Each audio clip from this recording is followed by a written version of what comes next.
ನಾನಿವತ್ತು ಮಂಗಳೂರು ಶೈಲಿಯಲ್ಲಿ ಮೆಂತೆ ಗಂಜಿ ಹೇಗೆ ಮಾಡೋದು ಅಂತ ತೋರಿಸಿಕೊಡ್ತೇನೆ. ಇದಕ್ಕೆ ಬೇಕಾಗಿರುವಂಥ ಸಾಮಗ್ರಿಗಳು: ಒಂದು 3/4 ಕಪ್ಪು ದೋಸೆ ಅಕ್ಕಿ, ಇಲ್ಲದಿದ್ದರೆ ನಮ್ಮ ಅನ್ನದ ಅಕ್ಕಿ, ವೈಟ್ ರೈಸ್. ಆಮೇಲೆ ಮೆಂತೆ, ಈ ಸ್ಪೂನ್ನ ಮೆಜರಲ್ಲಿ 1.5 ಸ್ಪೂನ್ ಮೆಂತೆಯನ್ನು ನಾನು ನಿನ್ನೆ ರಾತ್ರಿ ನೀರಲ್ಲಿ ಹಾಕಿ ನೆನೆಸಿಟ್ಕೊಂಡಿದ್ದೇನೆ. ರುಚಿಗೆ ತಕ್ಕಷ್ಟು ಉಪ್ಪು, ಒಂದು ತೆಂಗಿನಕಾಯಿ. ಇಷ್ಟೇ ಇದಕ್ಕೆ ಬೇಕಾಗಿರುವಂಥದ್ದು. ಇದು ಮಾಡೋದು ಹೇಗೆ ಅಂತ ತೋರಿಸ್ತೇನೆ. ಬೆಳ್ತಿಗೆ ಅಕ್ಕಿ ಮತ್ತು ನಿನ್ನೆ ರಾತ್ರಿ ನೆನೆಸಿಟ್ಟ ಮೆಂತೆಯನ್ನು ನಾನು ಚೆನ್ನಾಗಿ ತೊಳೆದು ಬೇಕಾದಷ್ಟು ನೀರು ಹಾಕ್ಕೊಂಡು ಬೇಯಲಿಕ್ಕೆ ಇಟ್ಟಿದ್ದೇನೆ.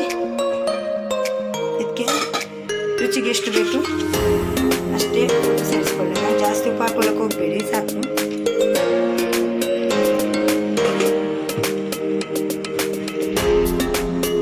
ಈಗ ನಾನು ತೆಂಗಿನಕಾಯಿ ತುರಿಯನ್ನು ತೊಳೆದಿಟ್ಕೊಂಡಿದ್ದೇನೆ. ಇದಕ್ಕೆ ಬೇಕಾದಷ್ಟು ಸ್ವಲ್ಪ ನೀರು ಹಾಕ್ಕೊಂಡು ನಾನು ಹಾಲು ತೆಗಿಬೇಕಿದ್ರನ್ನು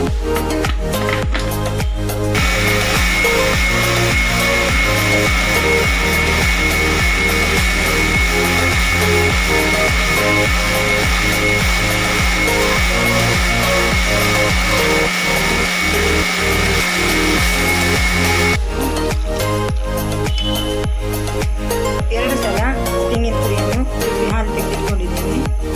ಇದು ನಮ್ಮ ಕಾಲ್ವಾಸ್ ತೆಗೆದ ದಪ್ಪ ಹಾಲು, ಮೊದಲು ತೆಗೆದಂಥದ್ದು. ಇದು ಮತ್ತೆ ಅದೇ ತೆಂಗಿನ ತುರಿಯನ್ನು ಮತ್ತೊಮ್ಮೆ ಮಿಕ್ಸಿಯಲ್ಲಿ ಹಾಕಿ ಬೇಕಾದಷ್ಟು ನೀರು ಹಾಕಿ ತೆಗೆದಂಥ ಹಾಲು. ಈಗ ಇದನ್ನು ನಾನು ಸ್ವಲ್ಪ ಇದಕ್ಕೆ ಬೇಯಲಿಕ್ಕೆ ಹಾಕಿದೆ. ನಾನು 2ನೇ ಸತಿ ತೆಗೆದಂಥ ಹಾಲನ್ನು ಸ್ವಲ್ಪ ಅಕ್ಕಿ ಮತ್ತು ಮೆಂತೆ ಒಟ್ಟಿಗೆ ಬೇಯಲಿಕ್ಕೆ ಹಾಕಿದ್ದೇನೆ.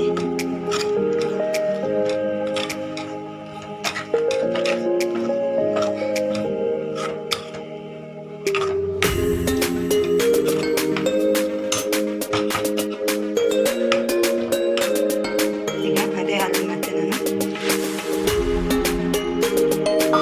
ಇದು ನಾನೀಗ ಹಾಕಿದ ಹಾಲು 2ನೇ ಸತಿ ತೆಗೆದಂಥ ಹಾಲು, ತೆಂಗಿನ ಹಾಲು.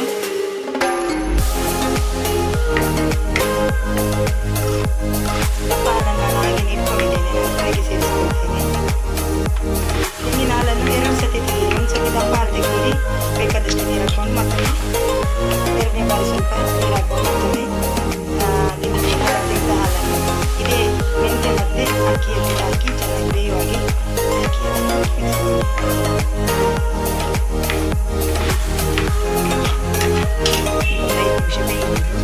ನೀವು ಸೌಟ್ ಹಾಕ್ತಾ ಕಲಿಸ್ತಾ ಇರಿ, ತಳೆ ಹಾಕ್ತದೆ. ಈಗ ಅಕ್ಕಿ ಮತ್ತು ಮೆಂತೆ ಚೆನ್ನಾಗಿ ಬೆಂದಿದೆ. ನಾನು 2ನೇ ಸತಿ ತೆಗೆದಂಥ ಹಾಲಿನಿಂದ ಮತ್ತೆ ಸೇರಿಸ್ಕೊಂಡು ಅದನ್ನು ಬೇಯಲಿಕ್ಕೆ ಇಟ್ಟಿದ್ದೇನೆ. ಅದು ಚೆನ್ನಾಗಿ ಬೆಂದಿದೆ. ಈಗ ದಪ್ಪ ಹಾಲು, ನಾನು ಮೊದಲು ತೆಗೆದಿಟ್ಟಂಥ ದಪ್ಪ ಹಾಲನ್ನು ಸೇರಿಸ್ಕೊಳ್ತೇನೆ.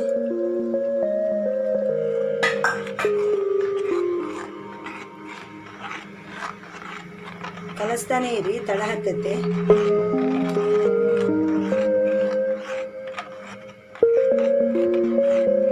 ಮೀಡಿಯಂ ಫ್ಲೇಮಲ್ಲಿ ಇಟ್ಕೊಂಡು ಕಲಿಸ್ತಾನೆ.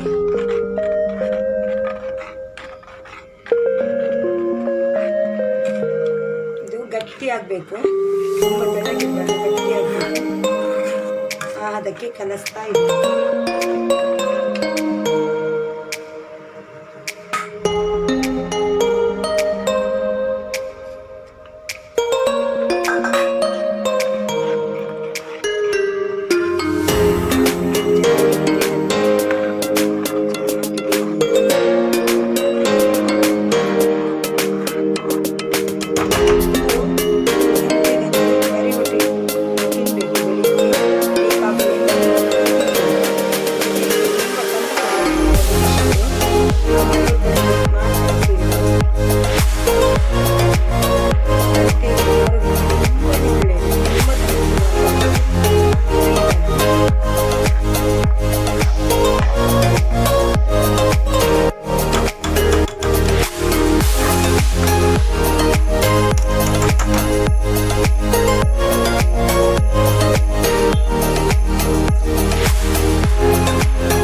ಬೆಲ್ಲ ಸೇರಿಸ್ಕೊಳ್ಳಿ ನೀವು.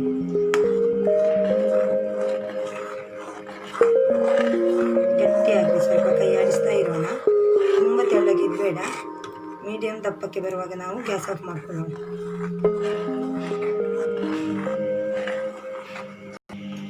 ನೋಡಿ ಈಗ ಈ ಅದಕ್ಕೆ ಬಂದಿದೆ. ಅನ್ನ ಮೆಂತೆ ಚೆನ್ನಾಗಿ ಬೆಂದಿದೆ, ಜೊತೆಗೆ ಹಾಲು ಕೂಡ ಚೆನ್ನಾಗಿ ಡ್ರೈ ಆಗಿ ಕುದೀತಾ ಇದೆ. ನೋಡಿ ಸಾಕು, ಈಗ ಗ್ಯಾಸ್ ಆಫ್ ಮಾಡ್ಕೊಳ್ತೇನೆ ನಾನು. ಬಿಸಿಯಾದಂತಹ ಮಂಗಳೂರು ತುಳು ಶೈಲಿಯ ಮೆಂತ್ಯ ಗಂಜಿ ರೆಡಿಯಾಗಿದೆ. ಇದನ್ನು ನೀವು ಮಹಿಳೆಯರು ಪೀರಿಯಡ್ಸ್ ಟೈಮಲ್ಲೂ ಕೂಡ ಇದು ತುಂಬ ಒಳ್ಳೆಯ ಔಷಧೀಯ ಗುಣ ಇರುವಂತಹ ಒಂದು ಗಂಜಿ. ಇದು ಮಕ್ಕಳಿಗೂ ಕೊಡ್ಬೋದು. ಒಂದು ವೇಳೆ ಸ್ವೀಟ್ ಬೇಕಾದಲ್ಲಿ ಒಂದು ಸಣ್ಣ ತುಂಡು ಬೆಲ್ಲ ಸೇರಿಸ್ಕೊಂಡು ತಿನ್ಬೋದು. ಈ ರೆಸಿಪಿಯನ್ನು ನೀವು ಕೂಡ ನಿಮ್ಮ ಮನೆಯಲ್ಲಿ ಟ್ರೈ ಮಾಡಿ. ಈ ರೆಸಿಪಿ ನಿಮಗೆ ಇಷ್ಟವಾದರೆ ಲೈಕ್ ಮಾಡಿ, ಶೇರ್ ಮಾಡಿ, ಕಮೆಂಟ್ ಮಾಡಿ, ಸಬ್ಸ್ಕ್ರೈಬ್